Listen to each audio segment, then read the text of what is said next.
25 जून को भाजपा भारतीय लोकतंत्र को काले दिवस के रूप में मनाएगी। भाजपा विधायक सीपी सिंह ने एक प्रेस कॉन्फ्रेंस में कहा कि 25 जून 1975 को इंदिरा गांधी के नेतृत्व वाली तत्कालीन कांग्रेस सरकार ने पूरे देश में आपातकाल लागू कर लोकतंत्र की हत्या की थी।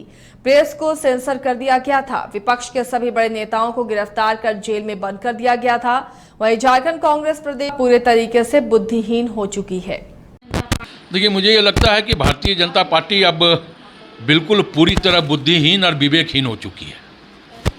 इन 8 सालों के दरमियान 2014 के बाद से जिस प्रकार इस देश में आपातकाल घोषित है, जिस प्रकार संवैधानिक संस्थाओं का केंद्र सरकार के द्वारा राजनीतिकरण किया जा रहा है अपने स्वार्थ पूर्ति के लिए, किसान इस देश की सड़कों पे शहादत दे रहे हैं, नौजवान अपने भविष्य को लेकर के आंदोलन कर रहा है, महिलाएं महंगाई के मार से पूरी तरह प्रताड़ित हो रही है, उनके थाली से निवाला छीना जा रहा है, केंद्र सरकार के खिलाफ बोलने पर राष्ट्रद्रोह का मुकदमा दर्ज कर दिया जा रहा है।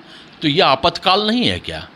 तो भाजपा के लोग इन 8 साल के आपातकाल में जो इस देश की जनता प्रताड़ित हो रही है, अपमानित हो रही है, उसके लिए ये लोग काला दिवस मनाए, उसके लिए ये लोग छाती पीटे हैं। और कांग्रेस ने अगर आपातकाल लगाई तो उसके लिए हमारी नेता, देश की शेरनी इंदिरा गांधी ने देश के अवाम से माफ़ी भी मांगने का काम किया था। तो इन 8 सालों के आपातकाल के दौरान क्या देश के प्रधानमंत्री देश की जनता से माफ़ी मांगेंगे? ये भी एक प्रश्न है। तो भाजपा के लोग पहले अपने गिरेबान में झांक करके देखें। देखिए, जनता का अपार समर्थन हमें मिला है, तभी सिर्फ अपने बलबूते पे हम लगातार सरकार बनाते जा रहे हैं और कांग्रेस की सीटों की संख्या हर एक बार कम होती जा रही है। पिछले 2 बार से उन्हें तो विपक्ष के नेता का भी दर्जा नहीं मिला।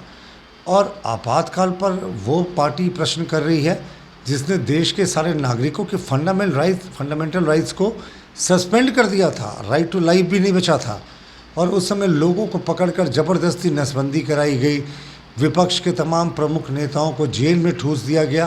पूरे तरीके से देश में सिर्फ एक व्यक्ति का क्रूर शासन था, वो चला था। 47 वर्ष हो गए। सो नई पीढ़ी को ये बताने की आवश्यकता है कि आज कांग्रेस जो डेमोक्रेटिक राइट्स की बात करती है, उसने कैसे प्रजातंत्र का गला घोटा था आपातकाल लगा के। और तो दूसरे विंग्स की बात छोड़ दीजिए, सुप्रीम कोर्ट में भी पहली बार इन्होंने 3 सीनियर मोस्ट जजेस को सुपरसीड करके चौथे व्यक्ति को चीफ जस्टिस बनाया था। तो इन्होंने तो सारे संवैधानिक संस्थाओं की हत्या करने का काम किया था आपातकाल में। तो ये इस देश की नई पीढ़ी जो है उसको बताने की ज़रूरत है।